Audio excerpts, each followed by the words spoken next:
దేవుని నామానికి వందనాలు. ఇంతవరకు కూడా దేవుడు ఇంతవరకు నడిపిస్తున్నాడు. అందుని బట్టి దేవుని స్తుతులు చెల్లిస్తున్నాను. ఈ యొక్క ఉమెన్స్ ఆన్లైన్ ప్రేయర్ మీటింగ్లో కొద్దిసేపు వాక్యాన్ని షేర్ చేసుకోవడానికి దేవుడు నాకు ఇచ్చిన ధన్యతను బట్టి దేవునికి వందనాలు చెల్లిస్తున్నా. సిస్టర్స్ అందరికీ గుర్తుంటుందో లేదో మరి నేను చెప్తున్న వాక్యము. ఇంతవరకు కూడా మనము ఎంతమంది స్త్రీలను కొరకు మనం ధ్యానించుకున్నామో ఎవరైనా చెప్తారా? గుర్తుందా?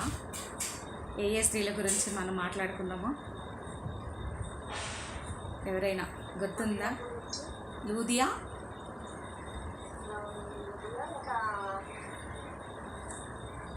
తబిత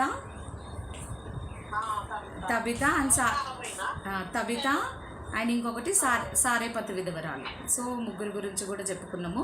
అయితే దేవుడిని నేను మళ్ళీ ప్రార్థన చేసి అడిగా, ప్రభా మరి ఈ వెనస్డే రోజు ప్రతి వెనస్డే ఆంటీ నాకు అవకాశం ఇచ్చారు వాక్యం షేర్ చేసుకోమని.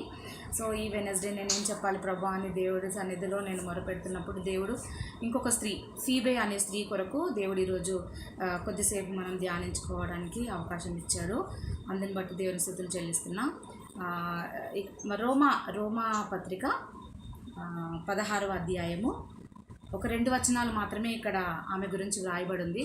నిజంగా ఎంత గొప్ప ధన్యత అంటే పరిశుద్ధ బైబిల్ గ్రంథంలో ప్రతి వాక్యం కూడా పరిశుద్ధాత్మ ప్రేరేపణ చేత వ్రాయబడింది అనమాట.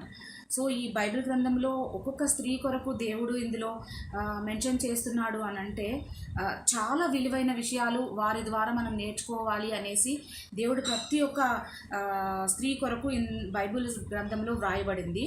సో ఈ ఫీబే అనే స్త్రీ కొరకు రెండు వచనాలు మాత్రమే వ్రాయబడింది, కానీ అందులో చాలా విషయాలు మనము నేర్చుకోవచ్చు. మరి ఇంకొకటి ఏంటంటే నేను ఇప్పుడు ఏదైతే వాక్యం షేర్ చేస్తున్నానో అది ఆన్లైన్లో కూడా నేను పోస్ట్ చేయడం జరుగుతుంది.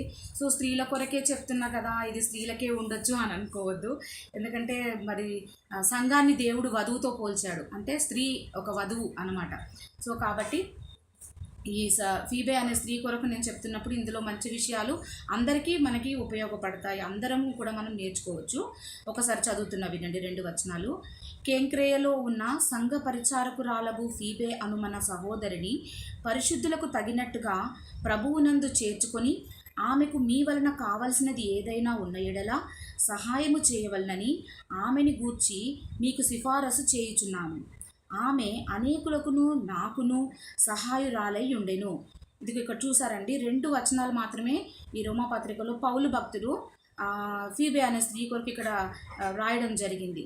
సో ఇక్కడ మనం చూసినట్లయితే కేంక్రేయ పట్టణం అంటే కేంక్రేయలో ఉన్న సంఘ పరిచారకురాలగు ఫీబే అంటే సంఘంలో ఇక్కడ మనం ఈ ఫీబే ద్వారా మనము ఒక 6 విషయాలు మనము ధ్యానించుకోవచ్చు. ఒకటి ఏంటంటే సంఘ పరిచారకురాలకు ఫీబే అంటే ఈమె ఒక సంఘానికి ఒక సభ్యురాలుగా ఉందన్నమాట. సో ఈ ఫీబే అనే స్త్రీ సంఘానికి సభ్యురాలుగా ఉంది అంటే ఒక సంఘానికి అంటుకట్టబడి ఉంది అంటే మనం పురుషులు కానీ స్త్రీలు కానీ ప్రతి ఒక్కరు కూడా సంఘానికి మనము అంటుకట్టబడి ఉండాలి. అంటే అంటుకట్టబడి ఉన్నప్పుడు దేవుడి యొక్క సంఘం ఏంటంటే బాడీ ఆఫ్ క్రైస్ట్, మనం అందరం కూడా అవయవాలుగా మనం ఉంటున్నాము.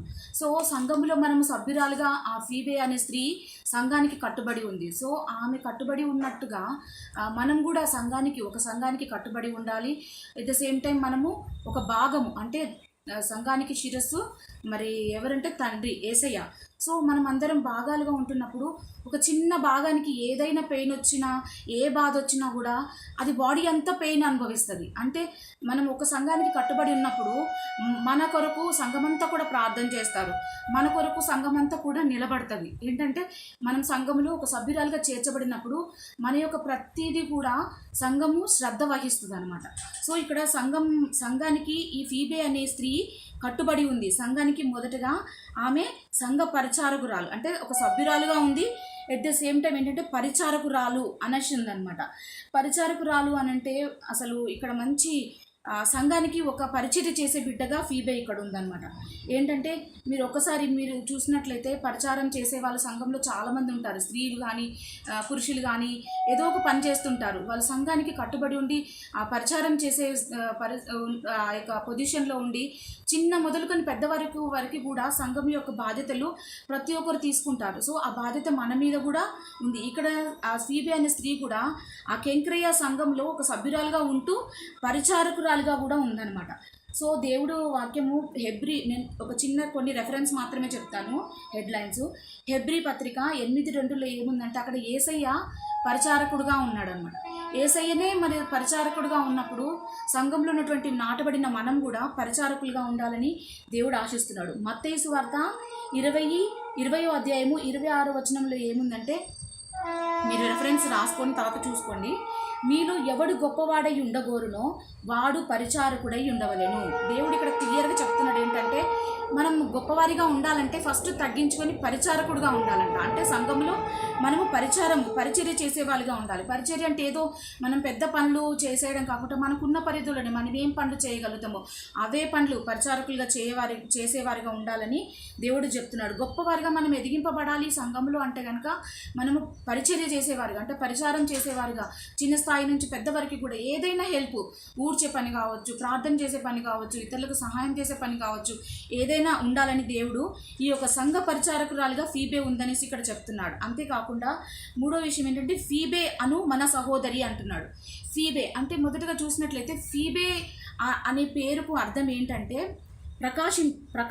ప్రకాశించినది అని అర్థం. ఇంగ్లీష్లో చూసినట్లయితే ఆమె ఏంటంటే ఆమె ఒక్క నిమిషం,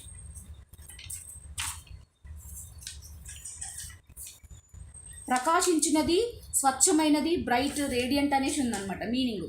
అంటే ప్రకాశించినది. ఫీబే అనే వర్డ్కి ఏంటంటే అర్థము ప్రకాశించేదిగా ఉందన్నమాట స్త్రీ. సో మనం కూడా ఏంటంటే అంటే కాంతిని వెదజల్లే వారిగా ఉండాలనేసి చెప్తున్నారు. ఇక్కడ చూసినట్లయితే యోహాను సువార్త 5:35 ఏముందంటే అక్కడ వాక్యము, మండుచున్న దీపస్తంభము వలె మనం ఉండాలంట. అంటే సంఘంలో మనము మండేవారిగా, అంటే వెలుగునిచ్చేవారిగా ఉండాలి. మనం ఎప్పుడైతే వెలుగునిచ్చేవారిగా ఉంటామో అది దీపము కొంచెం కింద మంచం కింద పెట్టేవారిగా కాకుండా దీపస్తంభము పైన, అంటే మనము అందరికీ వెలుగునిచ్చే వారిగా ప్రకాశవంతంగా ఉండాలని ఈ ఫీబే అనే పదానికి ఇక్కడ అర్థం ఉందండి. ఇంకొకటి ఏంటంటే అదే వచనంలో ఫీబే అను మన సహోదరిని అని అంటున్నాడు. అంటే సహోదరి అంటే సంఘంలో మనము సహోదరిగా ఉండాలి. అంటే సహోదరి అని ఎవరిని అంటారండి? బ్రదర్ అండ్ సిస్టర్స్ అని ఎవరిని అంటారంటే మన ఓన్లీ ఫ్యామిలీ మెంబర్స్ని మాత్రమే అంటారు. మా సిస్టరు, మా బ్రదరు, మా అక్క, మా చెల్లి అని ఎలా పిలువబడతారు? ఒక ఫ్యామిలీలో ఉన్న మెంబర్స్ని మాత్రమే అలా పిలువబడతారు. సో కాబట్టి ఈమె కూడా సహోదరిని అని దేవుడు పౌలు భక్తులు గారు మెన్షన్ చేస్తున్నారు. అంటే తనను ఒక ఫ్యామిలీ మెంబర్గా, ఒక ఇంటి వారంగా, ఒక గర్భంలో పుట్టిన పిల్లలని ఏ విధంగా మనము సిస్టర్స్, బ్రదర్స్ అని అట్లా అంటామో, సో సంఘంలో మనం చేర్చబడిన బిడ్డలము మనల్ని కూడా దేవుడు సహోదరుడిగా ఉండాలి అనేసి ఇష్టపడుతున్నాడు. సో ఈ యొక్క ఫీబే అనే స్త్రీ చూసినట్లయితే ఆమె సహోదరునిగా అక్కడ పౌలు భక్తులు గుర్తించారు. ఇంకొకటి మరి ఐదో అంశం ఏంటంటే, పరిశుద్ధులకు తగినట్టుగా ప్రభువునందు చేర్చుకొని ఆమెకు మీ వలన కావలసినది ఏదైనా ఉన్న ఎడల సహాయము చేయవలనని ఆమెను గూర్చి మీకు సిఫారసు చేయుచున్నాను. సిఫారసు అంటే పౌలు భక్తుడు గారు ఇక్కడ ఫీబే అనే స్త్రీ కొరకు ఆమెను మీ వల్ల ఏదైనా సహాయము ఉంటే కనుక ఆమెకి చెయ్యాలి అని సిఫారసు చేస్తున్నాడు. అంటే సిఫారసు అంటే రికమెండేషన్. అంటే పౌలు భక్తుడు అక్కడ ఆమెను గుర్తించాడు, ఆమె సేవలను గుర్తించాడు, ఆమె చేసే పరిచర్యను గుర్తించాడు. అందుగురించే ఆమె గురించి స్పెషల్గా ఇక్కడ చెప్తున్నాడు ఏంటంటే సిఫారసు చేస్తున్నాడు, రికమెండ్ చేస్తున్నాడు. ఇదిగో ఆమె సహోదరి ఉంది, ఫీబే అనే స్త్రీ ఉంది, ఆమెకు మీ వలన ఏమైనా సహాయము ఉంటే లేక ఆమెకు సహాయం చేయండి అని ఇక్కడ చెప్పడం జరుగుతుంది. అంటే రికమెండేట్ చేస్తున్నాడు. అంటే ఇక్కడ ఏంటంటే ఆమె ఏంటంటే సహాయము చేసేదానిగా ఉంది. అక్కడ మీరు ఇంకా కొంచెం కింది జరిగితే ఆమె అనేకులకును నాకును సహాయకురాలై ఉండెను. అంటే పౌలు భక్తుడికి సహాయం చేసేదానిగా ఉంది, మళ్ళీ ఇంకా అనేకులకు కూడా సహాయం చేసిందంట. మరి ఆ స్త్రీ ఆమె అంతగా ఏం సహాయం చేసింది? మరి దేవుడు ఈ బైబిల్ గ్రంథంలో ఆమె గురించి ఈ వచనాలు ఎందుకు మెన్షన్ చేశాడు అంటే సహాయకురాలిగా మనం కూడా ఉండాలి. ఒకసారి మనం ఆలోచించినట్లయితే మనం సహాయకురాలిగా ఎవరికన్నా ఉండాలి అని అంటే మనం సహాయం చేసేవారిగా ఉండాలి. ఎవరైనా మనకు సహాయం కావాలని మనం ఎక్స్పెక్ట్ చేస్తే వాళ్ళకి సహాయం చేసేవారిగా కూడా మనం ఉండాలి. ఇంకొకటి ఏంటంటే అక్కడ మీరు చూసినట్లయితే లూకాసు వార్త 6:31 ఏమిటంటే మనుష్యులు మీకు ఎలాగూ చేయవలనని మీరు కోరుదురో అలాగూ మీరును వారికి చేయుడు అనే వాక్యం ఉంటుంది లూకా 6:31. అంటే మీరు మనుషులు మీకు ఏం చేయాలని కోరుకుంటున్నారో మీరు కూడా వారికి చేసేలాగా ఉండాలంటే ఈ యొక్క సహోదరి ఈ ఫీబే అనే స్త్రీ సహాయకురాలుగా ఉంది కాబట్టి ఈరోజు దైవజనుడి ద్వారా ఆమె సహాయం పొందుకుంటుంది, సంఘానికి చెప్తున్నాడు, రికమెండ్ చేస్తున్నాడు.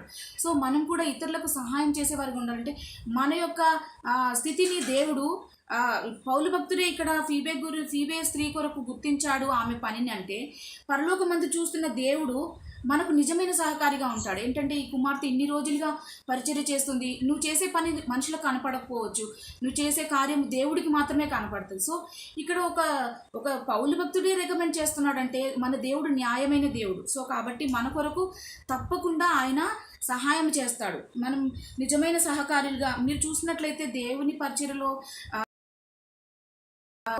స్త్రీలు ఎంత గొప్ప పాత్ర వహించారు. అందుకొరకే ఒక్కొక్క స్త్రీ కొరకు దేవుడు బైబిల్లో మెన్షన్ చేశాడు. ఇక్కడ పౌలు భక్తుడి గారికి ఆ సంఘములో ఫీబే అనే స్త్రీ ఆమె సహాయకురాలిగా ఉందంట. ఎవరికి సహాయం చేసింది? సంఘంలో ఉన్న వారికి, అనేకులకు, నాకును సహాయకురాలై ఉందనేసి ఇక్కడ ఆమె గురించి చెప్పడం జరిగింది. ఇంకొక విషయం ఏంటంటే చివరిగా ఆమె మీ వలన పరిశుద్ధులకు తగినట్టుగా ప్రభువునందు చేర్చుకొని, అంటే పరిశుద్ధులకు తగినట్టుగా అనేది మెన్షన్ చేస్తున్నాడంటే ఆమె పరిశుద్ధురాలిగా ఉంది. సో మనం కూడా ఏంటంటే దేవుని సంఘములో సమస్త ప్రవర్తన యందు మనం కూడా పరిశుద్ధులుగా ఉండాలని దేవుని వాక్యం సెలవిస్తుంది. ఈ యొక్క 6 విషయాలు కూడా ఫీబే అనే స్త్రీ ద్వారా మనం నేర్చుకోవడం జరిగింది. ఫస్ట్ ఏంటంటే సంఘ సభ్యురాలుగా ఉంది, ఒక సంఘానికి అంటుకట్టబడి ఉంది, పరిచారకురాలుగా ఉంది, పరిచర్య చేసే స్త్రీగా ఉంది. ఇంకోటి ఏంటంటే ఫీబే ప్రకాశించినది, అంటే ప్రకాశ వెలుగునిచ్చే స్త్రీగా ఉంది. ఇంకొకటి ఏంటంటే ఆమె సహోదరిగా పిలువబడుతుంది ఈ వాక్యంలో. సహోదరి అంటే ఒక ఫ్యామిలీ మెంబర్గా, అంటే ఒక సంఘానికి సహోదరిగా ఆమె పిలువబడుతుంది. ఇంకోటి ఏంటంటే సహాయకురాలుగా ఉంది, అనేకులకు సహాయం చేసింది, పౌలు భక్తి గారికి కూడా సహాయం చేసింది. కాబట్టి దేవుని ద్వారా ఆమె గుర్తింపబడింది. కాబట్టే ఈరోజు బైబిల్ గ్రంథంలో ఆమె పేరు ఇక్కడ మెన్షన్ చేయబడింది. ఇంకొకటి చివరిగా 6వ విషయం ఏంటంటే పరిశుద్ధురాలుగా ఉంది అన్నమాట. సో ఈ యొక్క స్త్రీ ద్వారా ఈ 2 వచనాల్లోనే మనం 6 విషయాలు ఈ స్త్రీ ద్వారా మనం నేర్చుకోవచ్చండి. దేవుడి చిన్న వాక్యాన్ని దీవించునుగాక. ఆమేన్.